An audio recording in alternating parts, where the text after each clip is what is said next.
The new Wegovy pill is now available through Weight Watchers. Powerful GLP-1 results in a simple pill at the lowest price available. And with Weight Watchers, you can get doctor support and personalized nutrition programs. See if you qualify at weightwatchers.com. Ad not reviewed or approved by Novo Nordisk. British defence has never been weaker. I've just got to the stage of, although, I'm naturally an optimist, Phil, I'm very, very profoundly depressed at how we've got to where we are. We've got here because we've been boiled like a frog. We've got here because we've always made the decision, as the decision was made in the 1920s, there won't be a major war in the next 10 years. We don't need to worry about it. Let's not invest. Let's spend our money on butter. There's some really profoundly poor decisions being made by the British government over the last 20, 30 years. And we are now reaping, I'm afraid, the consequences.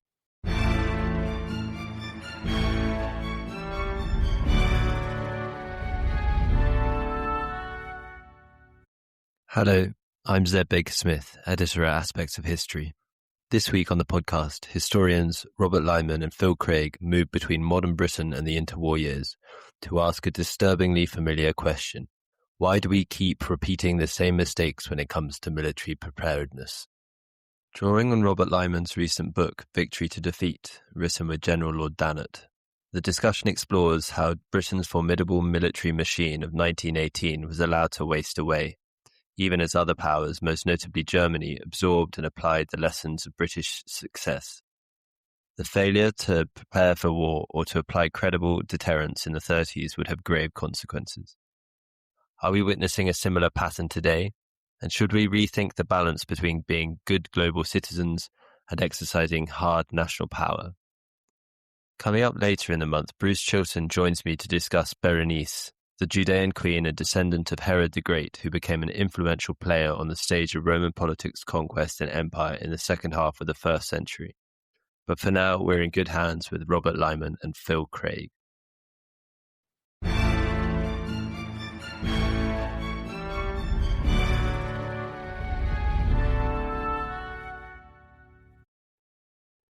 Hello and welcome to the Aspects of History podcast. I'm not quite sure how I should introduce this because it's the first time that I've been involved with this podcast. I'm not sure if I'm talking to Rob or Rob's talking to me. But I think it's a conversation between both of us. Phil, I think that's the way to see this. Well, that's all very good. So it's what a day to have this conversation. What a day. I mean, I'm absolutely astonished. Well, am I astonished? In one level, I'm not astonished to hear that our esteemed Prime Minister gave his time as a legal juggernaut pro bono to deliberately seek out the prosecution of soldiers from Iraq, men who had, in one case, been exonerated twice before the now Prime Minister, then legal juggernaut from the Doughty Chambers, pursued this case on the basis of what we know now as, how do we describe it? Falsehoods, and in some cases, contrived falsehoods and illegally constructed falsehoods. Yeah, well, this man is our Prime Minister. There we are. We're talking today really about Britain and its attitude to its army historically, but it's impossible to talk about that without making parallels to today. Yeah. And it is the day, for those who don't know, where we heard that Keir Starmer was involved with this disgraced lawyer Phil Shiner and various other people in pursuing cases against former soldiers from Iraq. He's also pursuing a new law the moment that might endanger soldiers who served in Northern Ireland. I'm sure you know many of them. Maybe you were. Well, I know you served there, Rob, yourself. I saw your friend Lord Dannatt on TV just now, absolutely livid about this. And it does seem to kind of be, I don't know what the collective noun should be for human rights lawyers. Yes. A naivete? Naivety is a very, very good one. Well, I mean, many years ago, I did a master's in international relations at Aberystwyth in 1996, had a fantastic time. And at the time, I decided to do a module that no one else really wanted to do. It was brand new, and it was on human rights law. And the reason I did it is I'd just come out of nearly a year in Bosnia, and I was absolutely clear that the world was unclear itself about what international law meant. And I came to the very strong conclusion, actually, my first piece of writing came out of this master's degree, first piece of published writing, which is that international law is an artificial construct created by nation states to manage the way in which nation states behave with each other. And there are several layers to it, but there is no such abstract value, no such natural law as international law. International law is a product derived from national laws. And at the heart of national law lies a number of things, most notably of which is power. Now, unless we can exercise and control our own power, international law has, as the League of Nations attests after the First World War, has no value at all. And, international law depends on not the law itself, but on the willingness of international nation states to act in favor of their own national interest. And if a group of international countries, nation states, come together and their national interests coalign or coalesce on the basis of establishing principles of free trade or of maritime safety or whatever it might be, then you then have international law. International law does not exist in a vacuum. It doesn't exist as a value in and of itself. It can't prosecute. It can't do anything of itself. It needs nation states to do it. So going back to your first point, do we have a naivety of international lawyers or human rights lawyers? I think we absolutely do, because what they're doing is they're transferring a right and a value to something that has no right or value inherently in and of itself. Well, they would like to argue that it does, but it doesn't. It's strong nation states, which is why we have actually got to a position in this country where the Labour government have quite willingly, on the basis so-called of international law, given up Britain's sovereignty to the Chagos Islands. Now, this is a very interesting point, because if the Chagos Islands had no strategic value to Britain, Britain could, of its own volition, give up its sovereignty precisely because it had no value. But where we have strategic value that invokes national interest, not least of all in our relationship with the United States, the national interest trumps anything else. And it just points to the fact that the country in the United Kingdom needs to own its laws and determine that its national interest means that any other putative law, any other attempt to define international law on the basis of colonialism is an error and is invalid. And I think that's the challenge we've got. Well, we're going to, for those who are interested in history rather than current affairs, promise you we will get back to the past. We'll talk about Rob and his work with Lord Dannatt about the 1930s and 20s and the interwar years. Yeah. But there is a parallel here, a similar level, I'd say, of naivete, forgetting the necessity of power itself, hard power, putting faith in institutions like the League of Nations. Like maybe today we put faith into the international rules-based order, even though the Putins and the Chinese and now Trump trample all over it. So, yeah, maybe it's time, just as it was at the end of the 30s, to get real about what power actually is and what we need to secure. One of the reasons why we're here, but also the well-being of those who serve the nation in uniform, that they shouldn't be exposed to this legal action years after the event. Often based on very questionable and spurious testimony. Well, I think there are some really important issues sort of coming together here. One is the politicization of law and of legal process, and I think we saw that with China and the attacks on soldiers, and that came out of a deep-seated reaction against military intervention in the Middle East at the time. I mean, I was personally against it. I thought it was not in Britain's national interest. We're talking about Iraq. I'm talking about the Iraq War. And as a consequence of that reaction, we then saw lawyers in particular and anti-war campaigners chasing soldiers. So we had a crossover. we actually saw this in the first instance in Northern Ireland, where, uh, particularly Sinn Féin and IRA supporters, unable to get at the principle of military intervention in Northern Ireland, tried to get at soldiers through legal means. And I have to say, this is where the government and all governments need to stand firm and prevent it. And I'm afraid the last government, the Conservative government, wasn't strong enough about this, although they did enact the Northern Ireland Act, which was right and proper. If you're going to give an indemnity of sorts to one side, then for goodness sake, you need to protect those who were exercising the law on our behalf as citizens, to uphold the law. That's what the soldiers and the police were doing in Northern Ireland. You don't then place them in harm's way. And by harm's way, I mean potentially opening up the legal floodgates to prosecute soldiers who were doing their duty.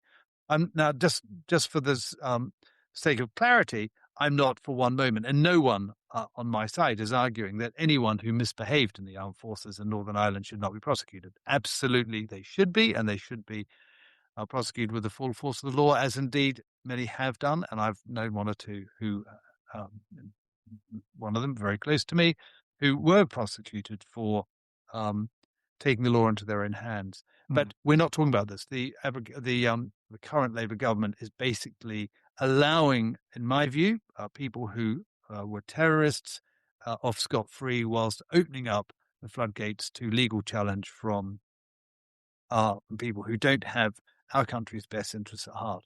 And that is an abrogation, a legal and a moral abrogation by our government of men and women who served our people, served the country in Northern Ireland. And it's quite a shocking state of affairs. I mean, I'm still bemused by it. I mean, I at one level, I'm angry, Phil. At another, I'm bemused. How on earth could this country have got to a state where we are prepared to put our soldiers, sailors and airmen, in the dock for doing their duty a long time ago? And the reality is it is a long time ago now. I'm absolutely astonished. It's a long time since the Good Friday Agreement. And so this means that we're going to be chasing, the lawyers will be chasing soldiers who did the duty, who've been personally exonerated in various tribunals and court cases since then, 30 or 40 years after the event. And that is not fair.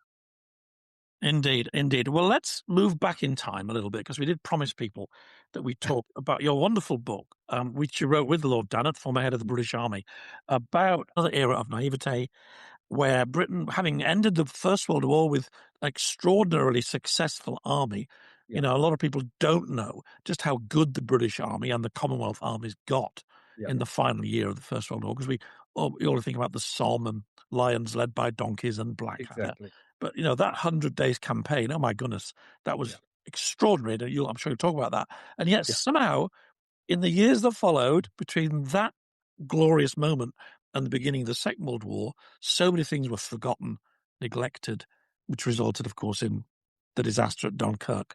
But take it away, Rob. How do you see that period? Well, it's a really informative period for us today, which is the reason why General Dannatt and I wrote the book. We sat down and we said, we feel as though we are going through a 1935, 36, 37, 38 moment, politically and militarily, with our country.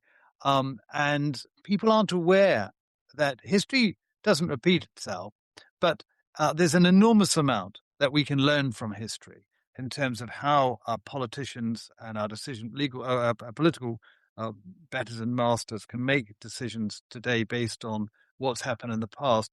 And the critical problem with Britain's defence, and I'll speak specifically about the British Army as you've mentioned, is that at the end of the First World War, Britain basically, not just soldiers, but the British Army assumed that a war of this kind would never happen again.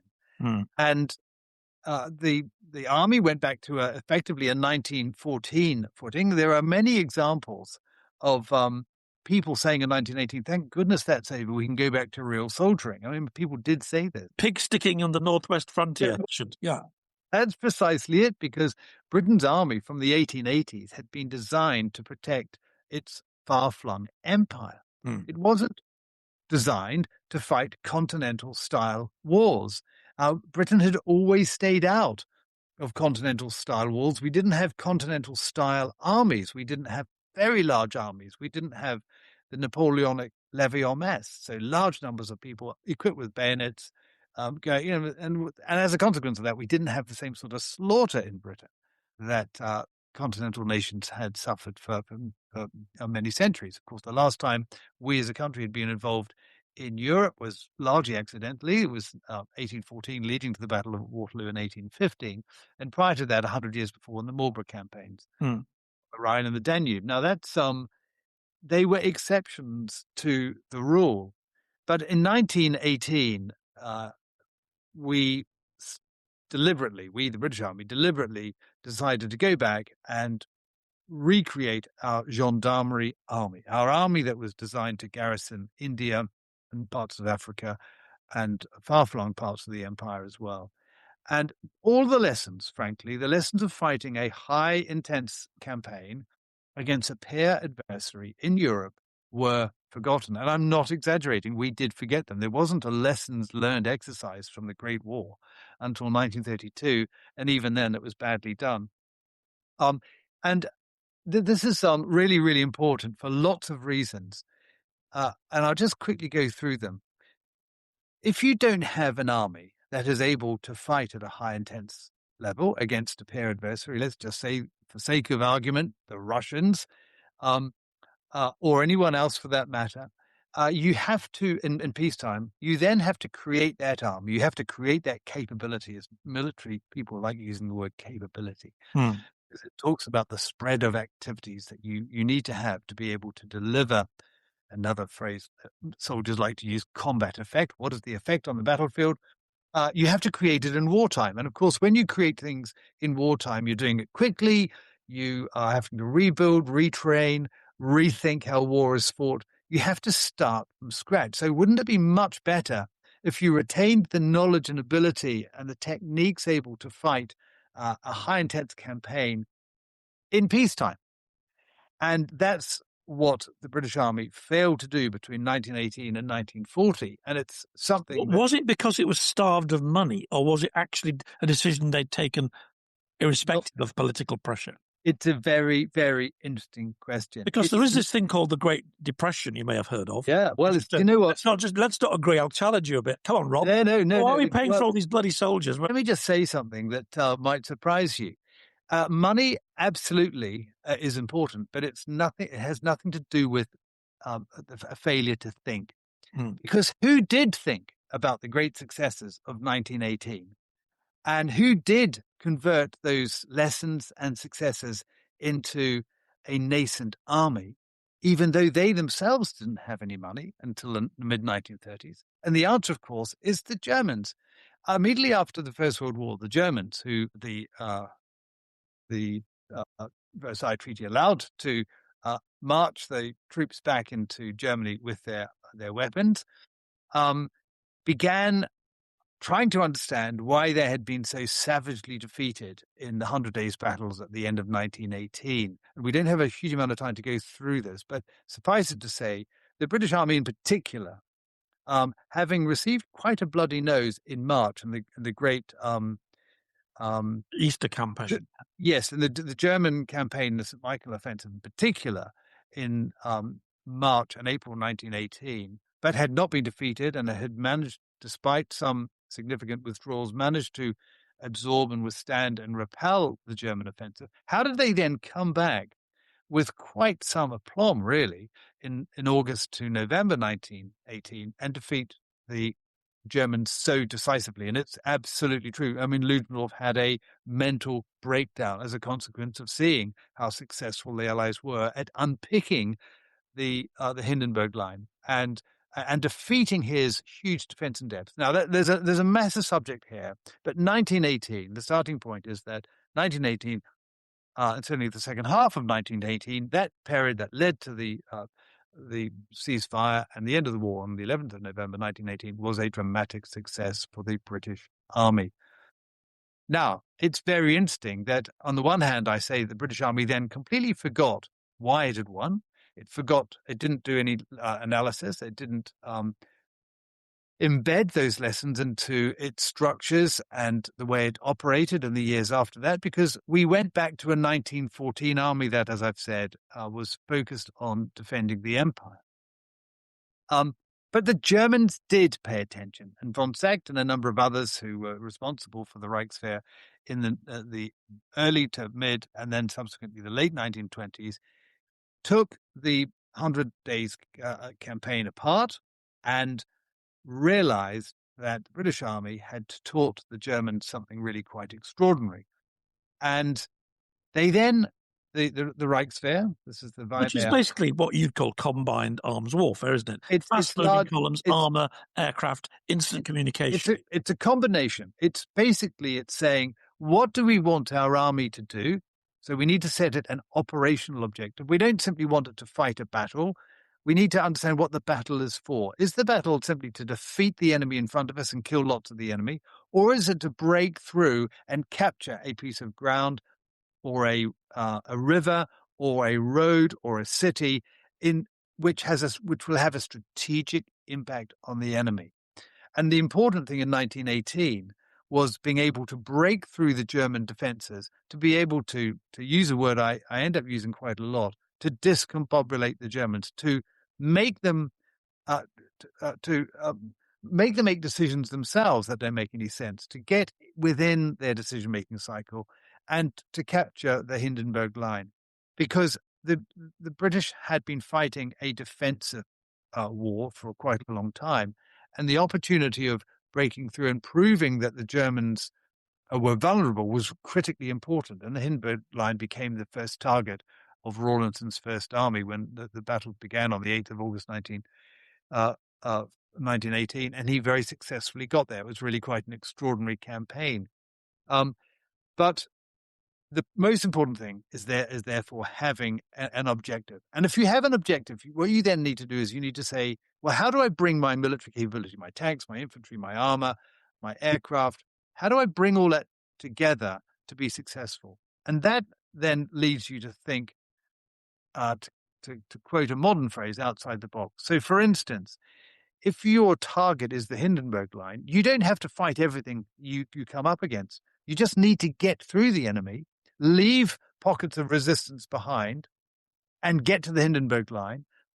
And you need to work out a way of bringing up supplies. You need to work out a way of communicating with your frontline troops. You need to work out a way of bringing your artillery with you, because one of the problems earlier in the year in the defensive structure of the British Expeditionary Force was having artillery forward. Germans attacked. We lost a lot of our guns. We lost nearly 900 guns in March 1918 because they weren't back far enough. There's a whole artillery story that we don't have time to go into today. So you need to be able to coordinate all this. And the sum of it is exactly as you say, it's what we might describe as combined arms warfare. How do you fight as a system? Well, you're basically describing what the Germans then do in 1940 in the Ardennes, aren't you? Precisely. Well, I have a phrase for that, which is that the German army in the Ardennes and in northern France into Belgium and then up to Dunkirk in 1940 was the British army speaking German. Brilliant. Because they were using exactly the tactics that the British Army had taught them in 1918. And this is the profundity. I mean, I'm exaggerating a little bit, but the profundity of 1940 is that we knew all this in 1918. We'd spent 4 years learning some very bitter lessons at great cost and blood and treasure, and yet we forgot them in the interwar years. So going back to your question, it's not an issue of money necessarily. Now, it's always nice to have money. You want to have the right kit. You want to have lots of it. You want to be able to train and practice and rehearse. So having money is important, but it's not the be-all and end-all. Hello, Zeb here. Please forgive my interruption, but I wanted to let you know that at Aspects of History, we produce a digital magazine featuring articles, interviews, short stories, and book reviews of the best historical writing available. Authors featured including Ben McIntyre, Lucy Worsley, Andrew Roberts, and plenty more. An annual subscription is available for only $9.99. That's pounds or dollars. Yep, you heard that right. That's 6 issues for under £10 or dollars. Head over to aspectsofhistory.com to subscribe, where you can also gift subscriptions. Now back to the show. It's really important that the army, first of all, understands how to fight. And from 1918 to 1940, we deliberately forgot how to fight a pair adversary in a high-intensity campaign. But there is another reason for having an army that can fight like that. And this is where the money is important. And that is because an army can be seen as a deterrent to bad behavior in the international community. Now, traditionally, Britain has always regarded its strategic military capability to be the Navy. This is prior to 1914. After 1918, it switched a little bit to include the Royal Air Force. There was a whole theory of bomber campaigning, the idea that the bomber will always get through. That meant that people in the United Kingdom particularly began to see aircraft and bombers in particular as a strategic dimension to the idea that military force can be a deterrent to bad behavior. If you've got lots of aircraft, then maybe Hitler won't. If you've got lots of bombers. Well, this also seems maybe another parallel with the world we're living in today. It does. If you don't have it, you can't deter. You can't deter. So deterrent is critically important. And Richard Dannatt and I spent a lot of time talking about this as we were writing the book. And we got to 1936. 1936 is a critical moment in world history. It's largely forgotten now.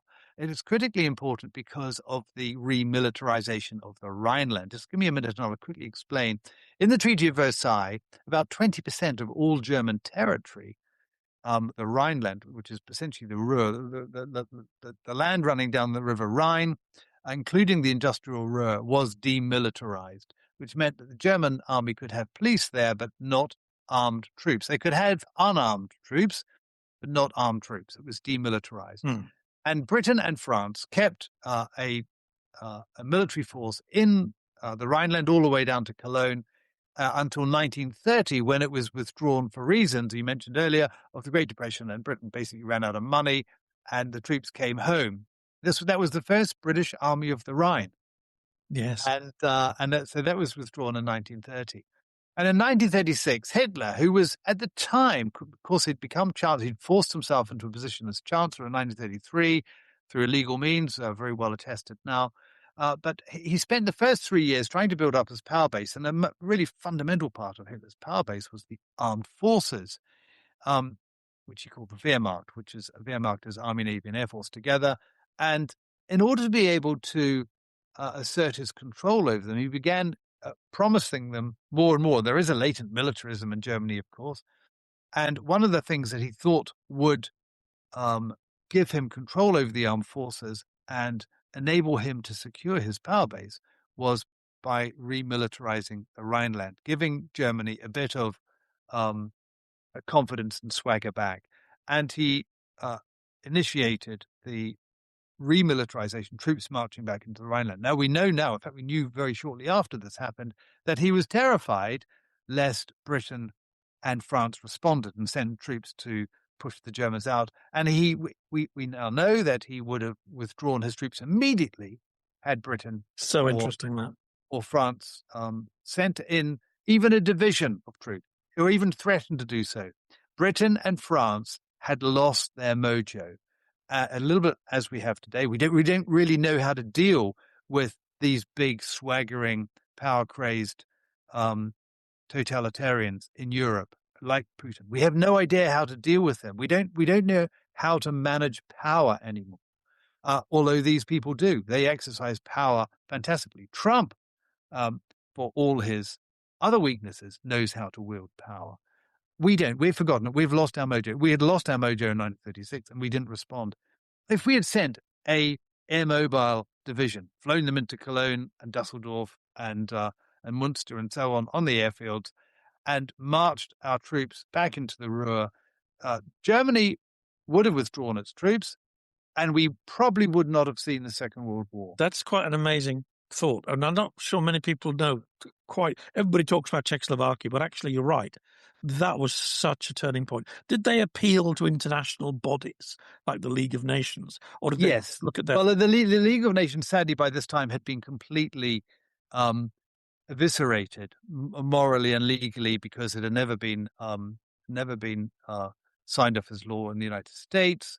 And it really fell apart from 1931 when the Japanese marched into Manchuria, and no one did anything about it.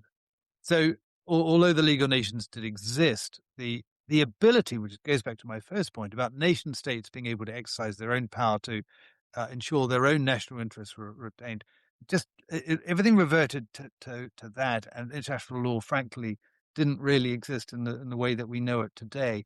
International law is really a product of what happened after the Second World War, particularly with the establishment of the United Nations. But this is a really important point. 1936, it's a really fundamental point. You don't have an army simply to garrison an empire. You don't have an army to put out little fires wherever they might happen. This is why I think the parallels with today are really, really quite pertinent. You have an army to deter bad behavior. If, for instance, we had an army able, I'm just positing this idea, in 2014, after Russia invaded the Crimea and illegally took sovereign territory off Ukraine, if we had been able to support Ukraine, theoretically I'm talking here, by putting an armored division in Ukraine, we would not then have had 2022. There's a little bit of hindsight associated with this. We only know what's happened with Russia because of what they've done, first of all, in Georgia in 2008, and then in Crimea in 2014, and then with Donbass and Luhansk in 2022. But the parallels, the utter parallels with Nazi Germany are profound. We know. Well, I'll give you another one, which might be similar to the Rhineland example. 2013 in Syria. Yes. Obama said, "Oh yes, the red line." WMD. Cameron, our British Prime Minister, supported him. He crossed the red line. We did nothing. There was protests and marches. Hands off Syria, said the crowds of anti-war protesters. Stop the war protesters. And so Britain chickened out, Obama chickened out. And who was watching that? Iran and Putin. Within a year, he's in Crimea. Also, an awful lot of Syrians are then killed in places like Aleppo. It's a massive boost to the Iranians and to the Russians. And another opportunity to stop these people was missed. Yes, so I completely agree. 2013 was a terrible. Well, the period between 2011 and 2013 was a terrible time, I'm afraid, for the exercise of power in international relations, because we had people like the United Kingdom and David Cameron, who's Prime Minister in 2010, supporting the Arab Spring in 2011, which I think was very naive, because once you support things that you have no understanding of the consequences of, you have to carry the consequences through. And one of the consequences was determining what to do in Syria. And I'm afraid President Obama then bottled the power business, bottled it completely. Now, I was dead against supporting the Arab Spring because it was an idea. It was idealistic, and it didn't at all tally with the reality of power in a domestic context in places like Egypt, which has long been threatened by the Muslim Brotherhood, and we have become very naive about domestic trouble and insurrection and the challenges to it. We haven't learned our lesson from 1979, where effectively the left encouraged the revolution in Iran and was then eaten by the monster that it had helped incubate. And we have Iran today, the most destabilizing country on the planet.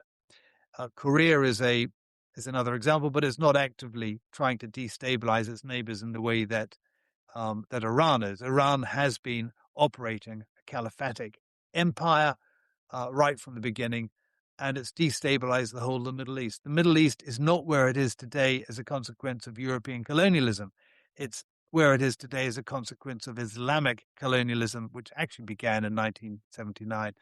And our inability to understand this, and our inability to understand power and how it's exercised, has led us to where we are today. And not only do we have a entire cohort of politicians, left and right, I have to say, in Britain, who don't understand how to exercise power. They don't now have the means to do so. So we have an eviscerated armed forces. In 2010, I think I've got this right. we had 36 fighter squadrons. We've now got about 6 or 7. When I joined the army a long time ago, we had, I won't put a date on it, we had nearly 1,000 main battle tanks in Europe. We now, if all my friends who feed me this information are right, we probably have about 25 main battle tanks that work. We've got 46 main battle tanks in frontline service, most of which are actually sitting up being repaired. We have about 200 in the inventory, but many of them are in long-term storage. We don't have the ability to project power, and we don't have the political will or understanding of how power is used.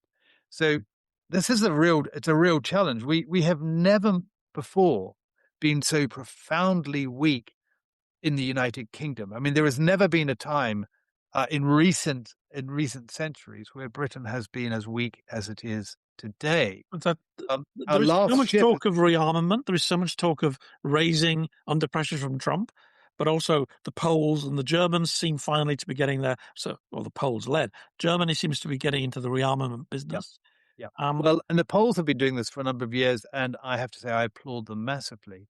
Germany has Germany has a leader that, if you listened to his speech at Davos, was really unbelievable. He was absolutely damning of Mutti, of Merkel, and the Stockholm syndrome into which Germany had fallen with its relationship with the Soviet Union, then Russia, and he basically described the long Merkel years as being an utter disaster for Germany, not only militarily but economically as well, and in its complete subservience to and reliance on Russian energy.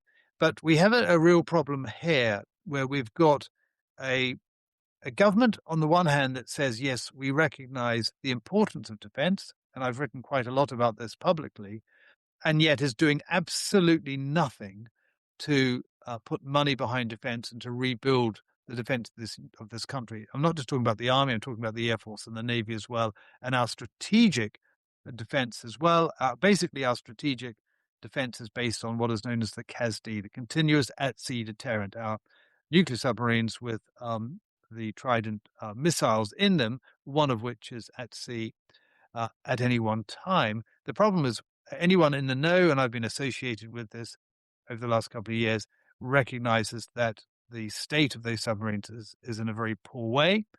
And it's, although we are looking as a country to creating a new set of submarines through the AUKUS program, they're a long way off and require a lot of money. And although that program is underway, it's going to be a long, long time before we get there. In the round, British defence has never been weaker.